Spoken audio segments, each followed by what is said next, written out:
પાટણની ઝીલિયાની ઘટનાને લઈને ક્ષત્રિય સમાજનું સંમેલન મળવાનું હતું અને આ સંમેલનને લઈ અને અલ્પેશ ઠાકોર દ્વારા એક નિવેદન આપવામાં આવ્યું કે આ સંમેલન હાલ પૂરતું મોકૂફ રાખવામાં આવ્યું છે અને ત્યારબાદ આખી બાબતને લઈ અને અનેક ચર્ચાઓ અનેક થઈ અને આ ચર્ચાઓની વચ્ચે વાત આવી અભિજીતસિંહ બારડની, કારણ કે આખી ઘટનાને લઈ અને સૌથી પહેલા તેઓ જ મેદાને આવ્યા હતા અને ત્યારબાદ તેમના દ્વારા જ આ વામેયા ગામમાં જે આખું મહાસંમેલન મળવાનું હતું એને લઈને તૈયારીઓ પણ કરવામાં આવી રહી હતી। હવે જ્યારે અલ્પેશ ઠાકોરનું નિવેદન આવ્યું છે ત્યારે હવે અભિજીતસિંહ બારડ દ્વારા પણ એક પોસ્ટર વાયરલ કરવામાં આવ્યો છે। પોસ્ટરને લઈ અને ચર્ચા કરીશું। નમસ્કાર, હું છું ઉજ્જવલ અને આપ જોઈ રહ્યા છો નિર્ભય ન્યૂઝ।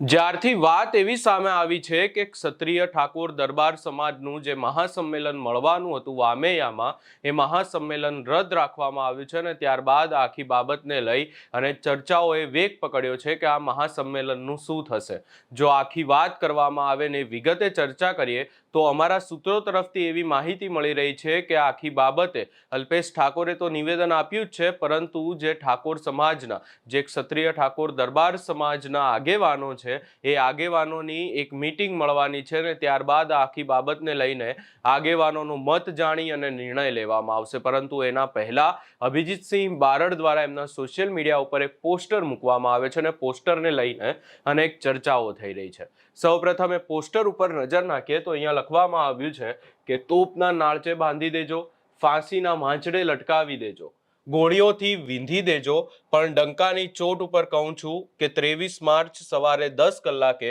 અભિજીતસિંહ બારડ રામબાઈ માતાજીના દર્શને અચૂક વામેયા પધારશે। અને ત્યારબાદ આખી બાબતને લઈ અને અનેક ચર્ચાઓએ વેગ પકડ્યો છે, કારણ કે આખી બાબતને લઈને જે માંગ હતી ક્ષત્રિય સમાજની, એ એક માંગ હતી કે જે પોલીસ દ્વારા એક કૃત્ય કરવામાં, વરઘોડો નીકાળવામાં આવ્યો અને ત્યારબાદ જે પોલીસ મારવામાં હતી એ પોલીસની સામે પોલીસ કાર્યવાહી કરે અને પોલીસે કાર્યવાહી કરી પણ ખરા। 4 કોન્સ્ટેબલને સસ્પેન્ડ પણ કરવામાં આવ્યા છે, પરંતુ અહીંયા બીજી એક માંગ હતી કે જે ભાવેશ ઝીલિયા, ભાર્ગવ ઝીલિયા છે, એમનો વરઘોડો નીકાળવામાં આવે અને આખી બાબતને લઈને વામેયામાં જે મહાસંમેલન થવાનું હતું એ મહાસંમેલન પહેલા જે આખા ઠાકોર સમાજના જે આગેવાનો છે, ક્ષત્રિય ઠાકોર દરબાર સમાજના આગેવાનોની એક મીટિંગ થઈ પોલીસ સાથે અને ત્યારબાદ આ મીટિંગ પછી અલ્પેશ ઠાકોરનું પહેલા એક નિવેદન સામે આવ્યું હતું કે આ મહાસંમેલન મળશે અને ત્યારબાદ એવું નિવેદન સામે આવ્યું કે મહાસંમેલન હાલ પૂરતું રદ રાખવામાં આવ્યું છે। ત્યારબાદ હવે અનેક ચર્ચાઓ એવી પણ થઈ રહી છે કે મહાસંમેલનનું આખરે શું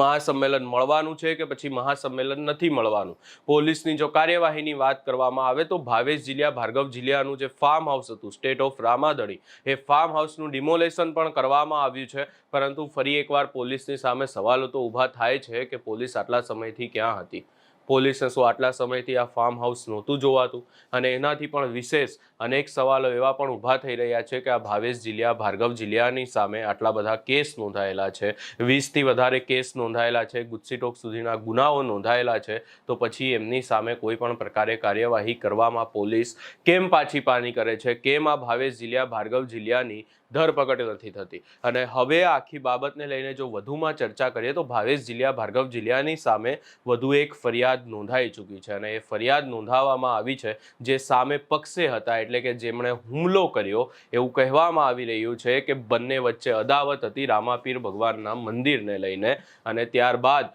આખી બાબતને લઈ અને હવે એવી વાત સામે આવી છે કે શરૂઆત ભાવેશ ઝીલિયા દ્વારા જ કરવામાં આવી હતી। શરૂઆત ભાવેશ ઝીલિયાએ એવી રીતે કરી હતી કે જે આ